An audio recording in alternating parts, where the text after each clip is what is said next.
Benjamin Netanyahu, ഇസ്രായേലിൻ്റെ president. ഒന്ന് ആലോചിച്ച് നോക്കിയാൽ, ഇന്ന് ലോകത്തിൽ ജീവിച്ചിരിക്കുന്ന നേതാക്കളിൽ ഞാൻ ഏറ്റവും ബഹുമാനത്തോടു കൂടി ഓർക്കുന്ന ഒരു നേതാവ് ആരാണെന്ന് ചോദിച്ചാൽ അത് നെതന്യാഹു തന്നെയാണ്. യഹൂദ ജനത്തെ ഉന്മൂലനം ചെയ്യുമെന്ന് പറഞ്ഞ് ലോകത്തിൽ പല ശക്തികളും കടന്നു വന്നിട്ടുണ്ട്. ഇന്നും അതിനൊരു മാറ്റം സംഭവിച്ചിട്ടില്ല. യഹൂദരിനി ഭൂമുഖത്ത് വേണ്ട എന്നാണ് ചില ദുഷ്ടശക്തികളുടെ ചിന്താഗതി വരുന്നത്. ഈ കാലഘട്ടത്തിൽ ഇസ്രായേലിനെ നയിക്കാനും യഹൂദ ജനത്തിനൊരു സംരക്ഷണം കൊടുക്കാനും ദൈവം നിയോഗിക്കപ്പെട്ട ഒരു നേതാവായിട്ടാണ് ഞാൻ നെതന്യാഹുവിനെ കാണുന്നത്. അദ്ദേഹത്തിൻ്റെ ധീരമായിട്ടുള്ള ചുവടുകൾ, അദ്ദേഹം ഉറച്ച തീരുമാനമെടുത്ത് ആ യഹൂദ ജനത്തിന്, ആ രാഷ്ട്രത്തിന് വേണ്ടി നിലനിൽക്കുന്ന ആ കാര്യങ്ങൾ ഓർക്കുമ്പോൾ നമ്മൾ അറിയാതെ തന്നെ നമ്മുടെ മനസ്സിൽ അദ്ദേഹത്തിന് ഒരു ബിഗ് സല്യൂട്ട് നമ്മൾ കൊടുത്തു പോകും.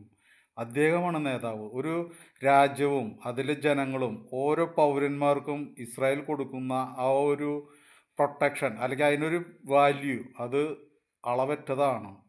എത്ര ശത്രുക്കൾ ഈ ഇസ്രായേലിനെതിരെ സംരംഭം തുറന്ന് ആക്രമിച്ച് എല്ലാവരെയും നശിപ്പിക്കാമെന്ന് കരുതി വന്നാലും യഹോവയായ ദൈവം അത് അനുവദിക്കുകയില്ല. ബെഞ്ചമിൻ നെതന്യാഹുവിൻ്റെ കരങ്ങൾക്ക് ശക്തി കൊടുക്കുന്നത് മറ്റാരുമല്ല, യഹോവയായ ദൈവമാണ്. ആ കല്ലിൽ വന്നിടിക്കുന്ന അവനും ധൂളിയായി പോകുമെന്നുള്ളതല്ലാതെ അവർക്ക് ഒന്നും സംഭവിക്കുന്നില്ല.